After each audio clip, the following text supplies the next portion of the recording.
तो राजेंद्र कुमार जी से दरख्वास्त है कि तशरीफ। शुक्रिया जनाब, आप सबकी इजाज़त चाहूँगा छोटा सा अफसाना पढ़ने की। इसका उन्वान है जी कहानी सोच की। सुषमा, बेटा स्कूटर की चाबी नहीं मिल रही। पापा, ये तो आपका रोज का है, कल कौन सी पैंट पहनी थी? उसमें नहीं है। ये लो, आपके बेड के नीचे मिली है। सुषमा ने प्यार भरी डांट से कहा। गुप्ता जी मुस्कुरा दिए। बिल्कुल अपनी मां की तरह है, प्यारी और ख्याल रखने वाली। पापा, फिर आप कहते हो शादी कर लो। मैं चली गई तो आपकी चाबी कौन ढूंढेगा? बेटा राहुल है ना, पर राहुल तो भी जो छोटा है, वो अपना ही ध्यान नहीं रख पाता। और वैसे भी मैं आपको छोड़ के कहीं नहीं जाने वाली। ओके बाय कह के गुप्ता जी बाहर आए और स्कूटर स्टार्ट करके चल दिए। 10 मिनट का उनका रास्ता उधेड़ बुन में बीत गया। सुषमा की शादी के बारे में सोचते रहे। शाम को सुषमा अपनी दोपहर की शिफ्ट से स्कूल से वापस आई तो पापा किचन में थे। आगी बेटा, आज आलू गोभी बना रहा हूं, तेरी फेवरेट सब्जी। हाथ मुंह धो ले, फिर इकट्ठे बैठ के खाते हैं। राहुल टीवी पे कार्टून देख रहा था। खाना खाते हुए गुप्ता जी ने प्रशांत की बात छेड़ दी। प्रशांत सुषमा के स्कूल में एक हिंदी का टीचर था। सुषमा बेटा, तुम एक दूसरे को पसंद करते हो, अच्छी तरह जानते भी हो, तो आगे का सोचो। पर पापा, मैं आपको छोड़कर कहीं नहीं जाऊंगी। यह बोल के सुषमा अपने कमरे में चली गई। उस रात बहुत देर तक करवटें बदलती रही, सोचती रही प्रशांत के बारे में, पापा के बारे में। मम्मी के जाने के बाद पापा ने ही घर और बच्चों को संभाला था।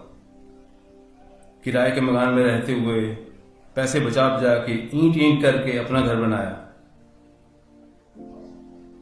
मम्मी के राहुल की प्रेगनेंसी के समय बड़ी लेट और कॉम्प्लिकेटेड प्रेगनेंसी होने के कारण तबीयत खराब रहने लगी और एक ही साल में मम्मी सबको छोड़ के चली गई थी।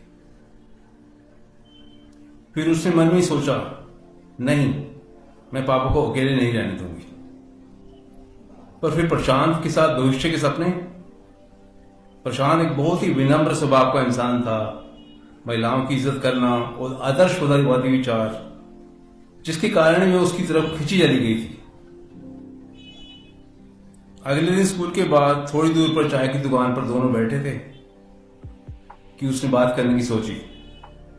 फिर ये सोच के चुप हो गई कि पहले प्रशांत ही बात छेड़े। तो सुषमा, क्या सोचा है? किस बारे में?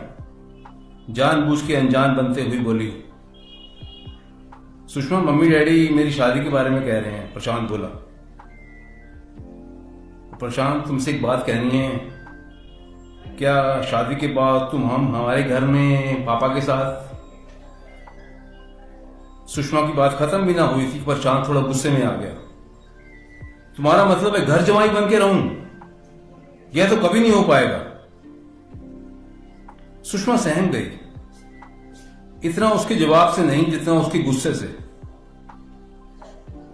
पर प्रशांत, यहां तुम किराए पे ही रहते हो, तुम्हारे मम्मी डैडी वैसे भी कानपुर में हैं, तो तुम हमारे साथ रह सकते हो।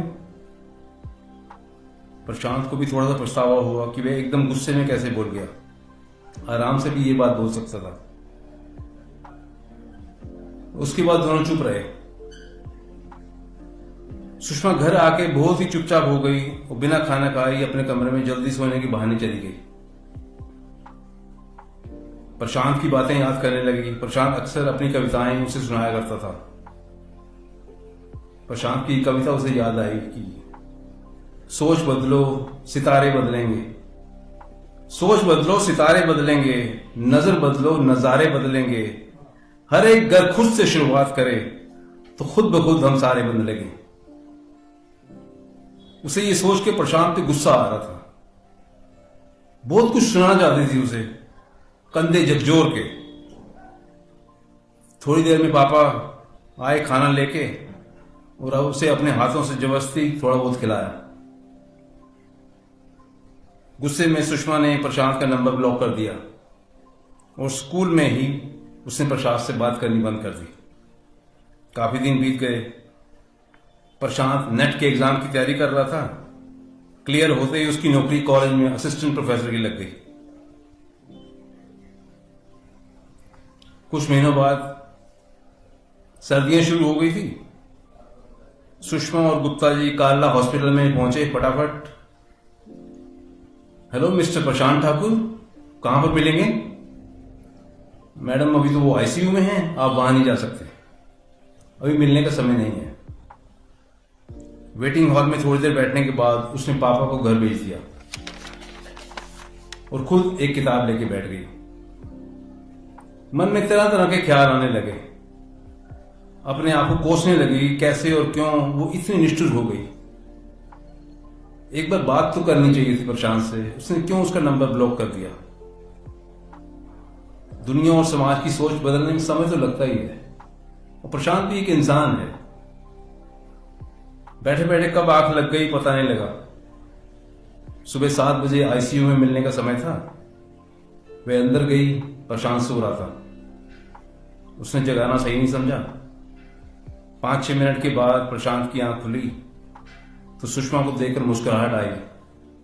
सर पर पट्टी बंधी हुई थी। उसने सुषमा को बताया कैसे कानपुर से लौटते वक्त टैक्सी का एक्सीडेंट हुआ और कोई राह चलते अजनबी ने उन्हें हॉस्पिटल तक पहुंचाया। टैक्सी ड्राइवर की तो वहीं जान चली गई। सुषमा अपनी आंखों के समुद्र को ज्यादा देर रोक नहीं पाई। प्रशांत बोलता रहा, वह सुनती रही। प्रशांत बोले, मम्मी डैडी ने मुझे किसी बहाने से कानपुर बुलाया था और शादी के लिए लड़की दिखाई, पर मैंने भी बहाने से टाल दिया। सुषमा, सॉरी, मुझसे गलती हो गई, तुम ठीक कह रही थी, मुझे तुम्हारी बात सुननी चाहिए थी। आईसीयू में मिलने का ठमे खत्म हो गया। सुषमा बाहर आई तो प्रशांत की मम्मी डैडी भी कानपुर से आ गए थे। वेटिंग हॉल में तीनों काफी देर बैठे रहे। डॉक्टर से बात हुई। अगले दिन वार्ड में प्रशांत शिफ्ट कर दिया गया और 1 हफ्ते बाद गुप्ता जी और सुषमा प्रशांत और उसकी मम्मी डैडी को अपने घर ले आए। सुषमा की आव भगत और प्रशांत के प्रति उसकी भावनाओं को देखते हुए वे बहुत खुश हुए। किस दिन समय निकाल के प्रशांत ने अपनी मम्मी डैडी से सुषमा और उसके पापा के साथ रहने की बात की और वे मान भी गए। थैंक यू, शुक्रिया।